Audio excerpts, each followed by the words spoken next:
என்னுடைய நண்பர் சமீபத்தில என்கிட்ட கேட்ட ஒரு கேள்வி. அவருக்கு தெரிந்த நபருக்கும், அந்த நபருடைய மனைவிக்கும் பிரச்சனை. டைவர்ஸ் பெட்டிஷன் கோர்ட்ல ஃபைல் பண்ணியிருக்காங்க. 2 வருஷமா கேஸ் நடந்துகிட்டு இருக்கு. இன்ன வரைக்கும் அந்த 2 பேருக்கும் டைவர்ஸ் கிடைக்கல.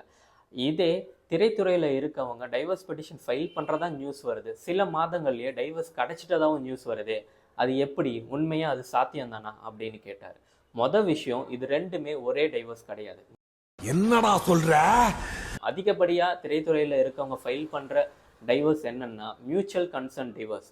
அதாவது 2 பேருமே கோர்ட்டுக்கு வரதுக்கு முன்னாடியே மனப்பூர்வமா நம்ம பிரியணுன்றத முடிவு எடுத்துடுறாங்க. இது கூட சொத்துக்களை பிரிச்சுக்கணுன்றதையும் டிசைட் பண்ணிட்டு அதுக்கப்புறமா தான் 2 பேர் சேர்ந்து மியூச்சுவல் கன்சென்ட் டிவோர்ஸ் கோர்ட்ல ஃபைல் பண்றாங்க. ஃபைல் பண்ண டேட்ல இருந்து 6 மந்த் கோர்ட் வந்து ஒரு டேட் தள்ளி போடும். அந்த 6 மாதத்தை தான் கூலிங் பீரியட்னு சொல்லுவாங்க. அந்த 6 மாதத்துக்குள்ள இவங்க திரும்ப சேரணும்னு நினைச்சா சேர்ந்துடலாம். இல்லைன்ற பட்சத்தில் கோர்ட் டைவர்ஸை கிராண்ட் பண்ணிடும்.